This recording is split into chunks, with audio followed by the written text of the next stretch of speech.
هو ممكن يبقى عندك فوبيا من حاجة وانت مش عارف ايه هي. الفوبيا مش دايما منطقية، ولكن وجودها حقيقي. لو انت عندك فوبيا من شيء معين فمفيش مشكلة، بس اهم حاجة ما تسيبش خوفك يتحكم فيك. لو مش عارف تحدد الفوبيا اللي عندك فانا هقولك على 36 نوع من الفوبيا، وهقولك برضو ازاي ممكن تتخلص منها باختصار.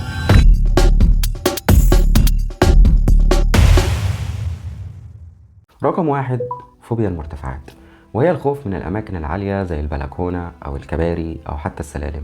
اللي عنده الفوبيا دي ممكن يدوخ بس من مجرد نظرة من مكان مرتفع، ودي علاجها بيكون تدريجي. بص على صور أماكن عالية، بعدين اطلع دور واحد، بعدين دور تاني بالتدريج، وده اسمه التعرض التدريجي. ولو الموضوع تقيل بنستخدم تقنية CBT، هقول لك عليها سريعا علشان هنستخدمها كتير. CBT هي اختصار ل Cognitive Behavioral Therapy أو العلاج السلوكي المعرفي، وده واحد من أشهر وأقوى أنواع العلاج النفسي اللي أثبتت الدراسات فعاليته في علاج مشاكل زي القلق والاكتئاب وأغلب أنواع الفوبيا.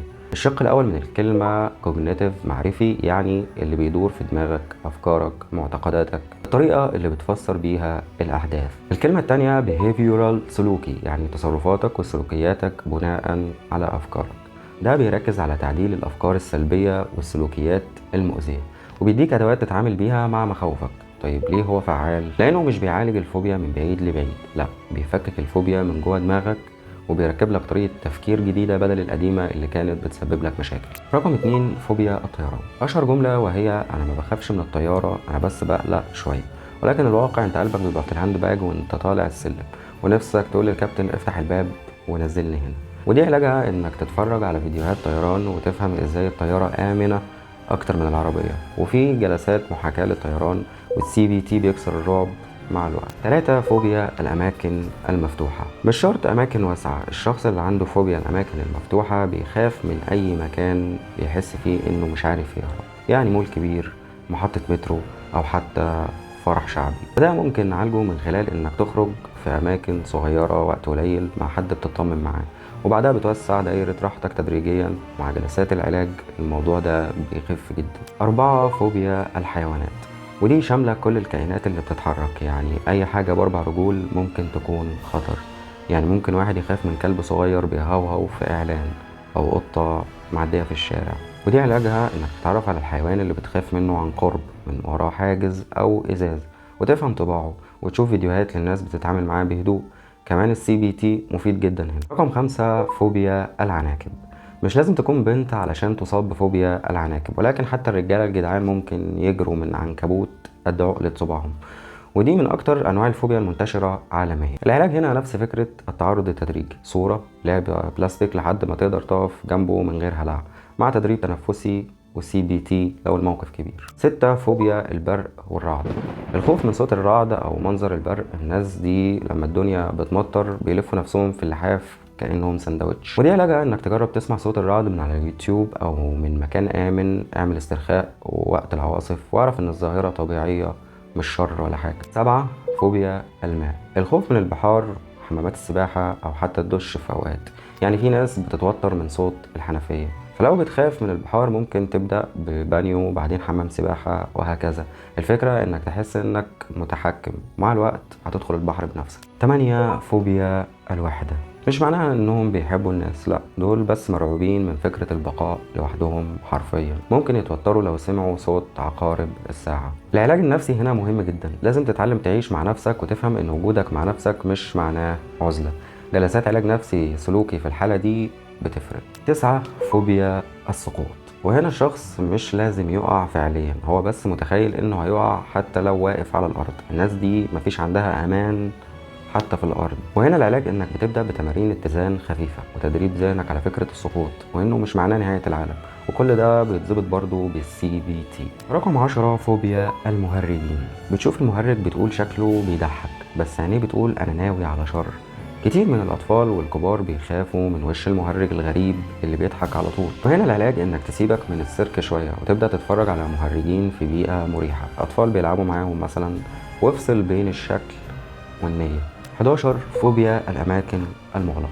الأسانسير، الحمام الضيق، أو حتى أوضة مقفولة ممكن تعمل أزمة نفسية، شعور بالخنقة وضيق التنفس. ودي علاجها انك تتمرن على الجلوس في اماكن ضيقة شوية بشوية، ومع كل تجربة خليك واعي انك بتنجو من مشكلة مع تمرين تنفس، والسي بي تي مفيد جدا هنا برضه. 12 فوبيا طبيب الاسنان. الخوف مش من الدكتور ولكن من الكرسي، من صوت الحفار، خصوصا لما يقولك افتح بقك شوية كمان. وده علاجه انك تتكلم مع الدكتور قبل الجلسة، خليه يشرح لك كل خطوة، وممكن تبدأ تعمل جلسة تنظيف بسيطة من غير أدوات بتخوف. 13 فوبيا الإحمرار. وده شخص بيخاف وشه بيحمر من التوتر، فبتلاقيه بيحمر أكتر، يعني فوبيا بتغذي نفسها بنفسها. ودي علاجها إنك تفهم إن الإحمرار مش عيب ولا علامة ضعف، وتجرب تمارين ثقة بالنفس، والسي بي تي هيكسر الحلقة دي اللي هو بتخاف في جسمك بيحمر فبتخاف أكتر. 14 فوبيا النساء. ناس بتخاف من الستات بشكل مرضي، مش مجرد خجل، لأ، خوف حقيقي. وده محتاج علاج نفسي لفهم جذور الخوف، عادة بيكون وراه تجارب أو تربية معينة، وهنا جلسات تعريض واقعية ممكن تساعد. 15 فوبيا الدم.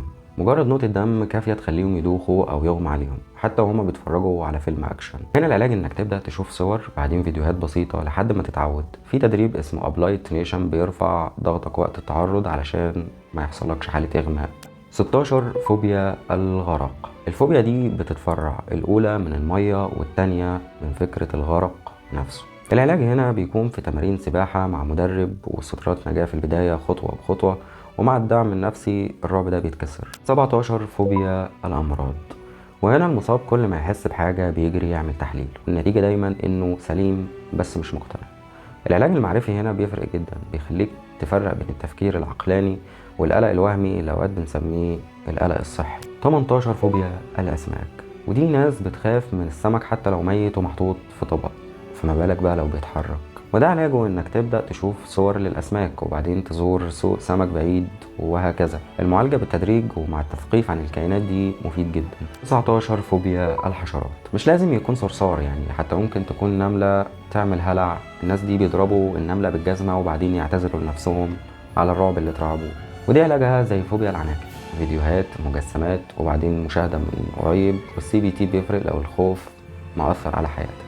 20 فوبيا الجهة اليسرى. تخيل ان في ناس بتخاف من كل ما هو شمال، من اول الايد الشمال لحد الاتجاه الشمال نفسه. والحالة دي مرتبطة غالبا بمعتقدات او خبرات قديمة، ولازم علاج معرفي لسحب التفكير الغلط وتمارين تعويد على استخدام الشمال. 21 فوبيا الاشياء الصغيرة. مش المصغرات اللطيفة، ولكن بيخافوا من الحاجات الصغيرة علشان بيحسوا انها خارجة عن السيطرة. ودي علاجها انك تشوف صور لمجسمات وبعدها تمسك اشياء صغيرة آمنة، والتعود مع الوقت والمساعدة النفسية بيساعدوا جدا.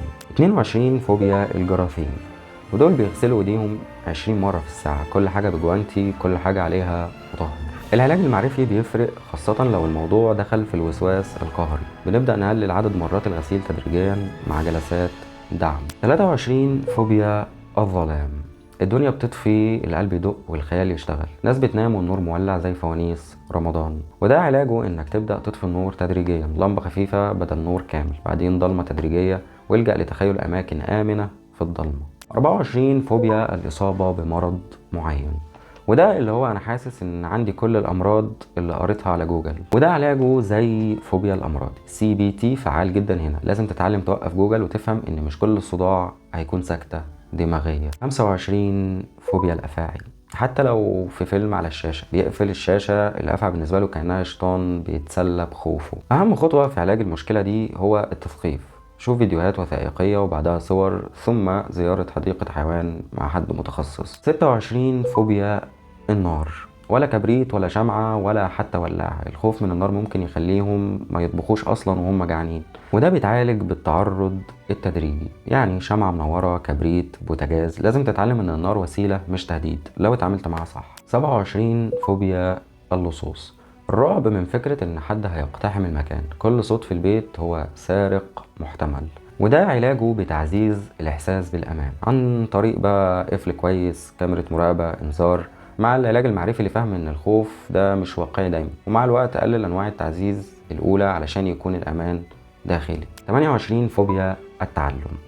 حتى المذاكرة ممكن تبقى مصدر رعب. في ناس عندهم خوف غير مبرر من اكتساب المعرفة. وده علاجه انك تكسر العلاقة السلبية بين المذاكرة والعقاب. اتعلم حاجات تانية بطريقة ممتعة زي بودكاست او شرح يوتيوب، وده هيعزز عندك فكرة اكتساب المعرفة مع الوقت. 29 فوبيا السرعة. العربية لو عدت 60 بتحس انك في سباق فورمولا 1.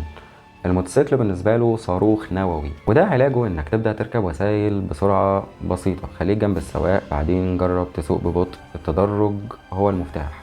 30 فوبيا الموت. اكتر فوبيا عميقة، خوف من المجهول، من النهاية، من فكرة العدم، بتسيطر على حياة ناس كتير. وده من اعقد انواع الفوبيا، بيحتاج علاج نفسي عميق وتأمل وفهم روحاني للحياة والموت، وفي كتب وتمارين كتير بتساعد على تقبل النهاية. 31 فوبيا الثقوب. مش عايز يشوف خلية نحل ولا اسفنجة ولا زرار مش متساوي، الشعور بالقرف والرعب في نفس الوقت. وده علاجه انك تبدأ تشوف صور بسيطة وتشتغل على تقبل شكلها بدل ما ترفضه، واعرف انها مش خطر فعلي، هي مجرد استجابة نفسية. 32 فوبيا وسائل النقل. بيخاف من اي وسيلة نقل، طيارة، عربية، مترو. المشي بالنسبة له هو الأمان المطلق. وده علاجه إنك تبدأ بمشاوير صغيرة مع حد بتطمن معاه، بعدين جرب تروح المشاوير دي لوحدك، والتدرج دايما هو الحل. 33 فوبيا الغرباء.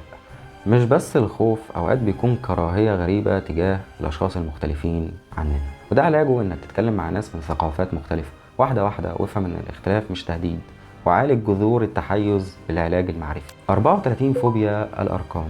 هو مش كره للرياضيات بس، هو بيخاف من فكرة الأرقام نفسها، وده علاجه إنك تبدأ بالأرقام في حياتك اليومية، تبص للساعة كتير، للفواتير. العلاج بيخليك تفهم إن الرقم مش سلاح نووي. 35 فوبيا التكنولوجيا. في ناس بتخاف تستخدم الموبايلات الحديثة أو اللابتوب أو الذكاء الاصطناعي، ويقول لك لا شكرا، حاسس انهم هيمسكوا عليه زله ويطردوه من البشريه. وده علاجه انك تستخدم موبايل بسيط بعدين تجرب موبايل احدث، والتدرج والتعليم مع الدعم بيساعدوا في تكسير الحاجز ده. 36 فوبيا مرور الوقت.